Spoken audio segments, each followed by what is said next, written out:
Dicen que lecciones que solo se aprenden cuando no queda nada, no cuando sobra pan, ni cuando la cama es blanda, ni cuando el mañana parece garantizado.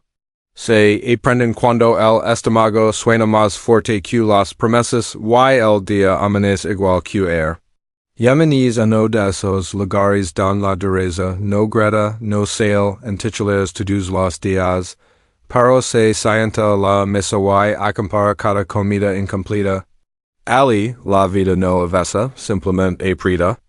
Quizá piensas que esta es una historia lejana de otro mundo, de otra gente, pero escucha despacio. Porque men no es solo un pez es un espejo. Es tiempo en tu vida don trabajaste mucho y recibiste poco, don rezaste y el silencio fue largo, don seguiste adelante sin aplausos. Cuídate hasta el final, porque lo que estás a punto de oír no habla solo de guerra o pobreza. Habla de la diferencia entre vivir cómodo y vivir resistente, entre esperar sentado y mantenerse de pie cuando nadie mira.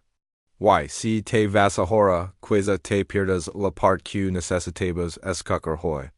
Porque incluso en la escasez, Dios observa silencios, decisiones pequeñas y corazones verdaderos humildes. El protagonista de esta historia no tiene nombre importante, porque podría llamarse como tía, hombre como he, de manos ásperas y espalda cansada, que se levanta cuando el sol en duda. Sale de casa en silencio para no despertar a los sayos, no por disciplina perfecta, sino porque el cansancio ya es costumbre. Trabaja todo el día, no para hacerse rico, sino para sostener lo que ama. El calor lo acompara como una sombra fiel. El polvo se pega a la ropa, al piel, a los pensamientos. A veces el trabajo espera, otras veces él espera al trabajo, sentado, mirando el suelo, contando las horas, como quien cuenta granos de harina. El estómago se acostumbra a estar medio vacío, y el corazón aprende a no quejarse en voz alta. Por fuera, su vida parece solo dura. Por dentro, empieza a pasar más, se pregunta en silencio si, tanto esfuerzo, serve de algo. Si mañana será distinto o solo una repetición más, no se lo dice nadie, pero el desánimo se le cuela en los huesos. No es pereza, es agotamiento. No es falta de fe, es cansancio del alma. Y mientras sigue trabajando, no se encuentra silencioso, trabaja mucho, recibe poco, y au sigue. Porque renders hoy parece más peligroso que seguir mañana. En ese esfuerzo invisible, Dios observa cada paso pequeño, aunque él no lo sienta. Y la vida empieza a preguntar si resistir también puede ser una forma de creer hoy sin aplausos externos. La verdadera no era la falta de comida en el cansancio del cuerpo, sino la espera interminable. Los días del protagonista empezaban a parecerse demasiado entre sí, como piedras iguales en un camino largo. Cada mañana prometía algo distinto y cada noche ligaba con las mismas preguntas. Mañana tal vez, mañana seguro, mañana Dios verá. Pero el mañana se volvió una palabra pasada. Con el tiempo, el esfuerzo comenzó a doler más que el hambre. No porque fuera inútil, sino porque no daba frutos visibles, trabajaba, rezaba, esperaba. Y en el silencio, la mente empezó a negociar con el alma, vale la pena seguir. ¿Serve de algo esforzar si nada cambia? No lo dice en voz alta, pero el pensamiento se repite como eco. Así apareció el enemigo invisible, la resignación. No entró de golpe, entró despacio. Le susurró que bajara el ritmo, que diara para después, que ya había hecho suficiente. La resignación no grita, adormes. Convinced de que esperar sin actuar es prudencia, cuando en realidad es rendirse lentamente. Entre el ahora y el mañana, su corazón empezó a dividirse. Sabía que la vida no se construye con promesas futuras, pero el cansancio empuja a postergar. Porque cuando nada cambia afuera, ano empieza a cambiar por dentro. Y si no se cuida, cambia la esperanza por costumbre, la fe viva por una fe aplazada. Enis punto silencioso, la vida lo puso frente a una decisión que, en no entendía, pero debía elegir hoy, no mañana mismo, hubo un tiempo a oración la noche fácil. Ahora rezaba como quien empuja una puerta pasada. Movia los labios, para el corazón y detrás, cansado. No dejo de hablar con Dios, pero empezo a hacerlo sin expectativa, como si solo cumpliera un hábito antiguo. Pedia fuerzas, pedia pan, pedia sentido, while no ver cambios, el silencio comenzo a doler. En las noches, mientras todos dormían, una pregunta regresaba, ¿de qué serve rezar si nada se mueve? No era rebeldia, era agotamiento. Sin embargo, junto a esa pregunta lego, otra más honda, la culpa. Se reprochaba dudar, se sensipequego por cansarse de creer. Pensaba que la fe debía ser ligera, no esta carga lenta. Pero nadie le había dicho que la fe también se cansa cuando no camina. Creer sin actuar se vuelve paso, no alas. Ora sin dar pasos parece una sola cómoda, pero inmóvil. Enis punto, sin darse cuenta, el protagonista llegó al borde del quiebra. No por diara de creer en Dios, sino por empezó a intuir que Dios quizá esperaba algo más que palabras repetidas. Tal vez la fe no había fallado. Tal vez necesitaba levantarse, moverse, mezclarse con el esfuerzo diario. Encuentro no ocurrió en un lugar importante no espera. El protagonista estaba sentado, mirando el suelo, cuando el hombre viejo se sentó a su lado sin pedir permiso. Era pequeño encorvado, con manos marcadas por ecos que no necesitaban explicación. No traía consejos preparados en la mirada de dress. Solo presencia. Hablaran de cosas simples. Del calor que no afloya, del trabajo que a veces aparece y a veces no, del pan que alcanza justo. El anciano escapaba más de lo que decía. A veces esencia, como quien reconoce un camino conocido. El protagonista sintió algo extraño, no tenía que demostrar nada. Después de un largo silencio, el hombre viejo dio una frase corta, casi descuidada, pero que quedó pesada. Dio que muchos rezan para que Dios abra puertas, pero se sienten frente a ellas sin empujar. No lo dio como reproche, sino como quien comenta el clima. La frase incomada, no por dura, sino por verdadera. El protagonista quiso responder, explicar su esfuerzo, justificar su cansancio, pero no encontró palabras. El anciano no insistió. Sonrió apenas y miró al horizonte. Antes de levantarse, acadio algo más, como si hablara consigo mismo. A veces el agua aparece, cuando uno sigue cavando, incluso cuando todos se han ido. El protagonista quedó en silencio, sintiendo que no había recibido un sermón, sino una leve que empezaba a girar dentro de él.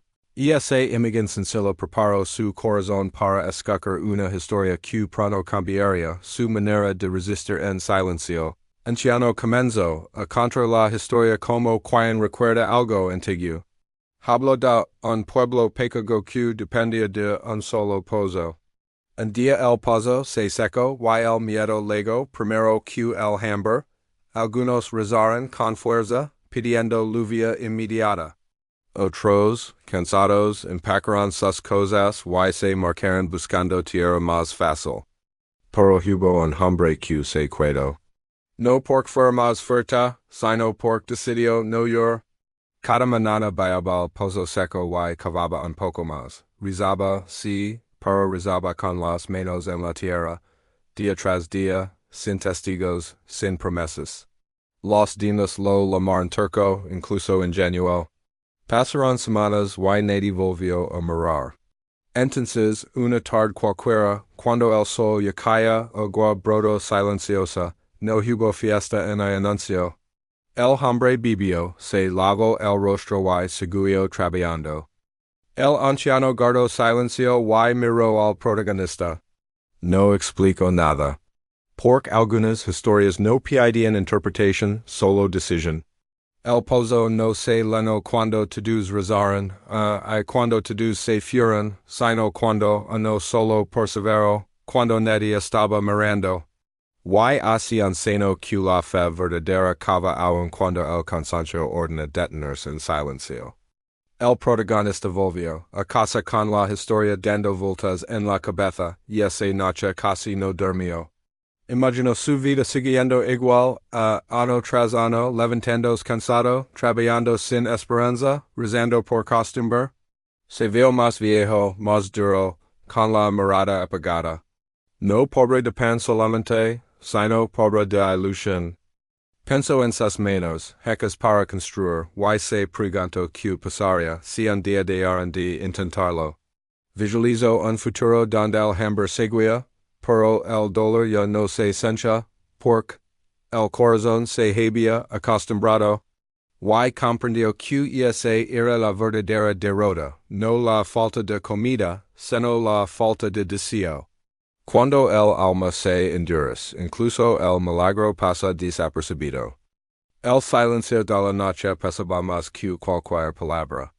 No loro solo respiro hondo. Entendió que hay vidas que no se rompen de golpe, sino despacio, cuando uno acepta sobrevivir sin esperar nada. En ese pensamiento, una pregunta se la clavó como espina. ¿Eso es vivir? No necesito respuesta inmediata. El miedo no era morir de hambre, sino vivir sin sentido. Permanecer de pie por costumbre, no por fe. Seguir esperando sin caminar. Por primera vez, el futuro le dio más miedo que el presente. Y en ese temor profundo nació algo distinto. No esperanza todavía, pero se una incomodidad santa que no lo dejaría dormir tranquilo. Sabía que si no cambiaba ahora, mañana sería solo otra palabra vieja, repitiéndose hasta borrar su nombre y su fe cansada también. TQ, escuchas esta historia? Dejan preguntar algo con calma. ¿Cuántos pozos dejaste cavar porque no viste agua rápido? ¿Cuántas veces dijiste mañana cuando Dios te estaba llamando hoy? No hablo de llaman solamente. Hablo de tus esfuerzos, de tus oraciones, de tus proyectos detenidos por cansancio. Tal vez trabajas mucho y recibes poco. Tal vez rezas y el silencio pesa.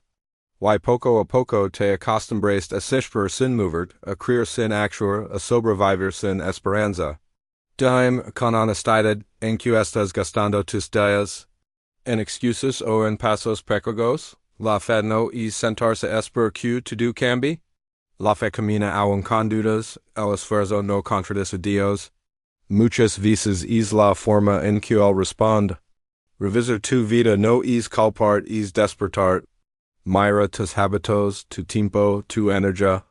Nadie te pide milagros, solo constancia. Hoy puede ser el día en que vuelvas al pozo. No con fuerzas nuevas, sino con decisión. Porque Dios no desprecia al cansado que sigue.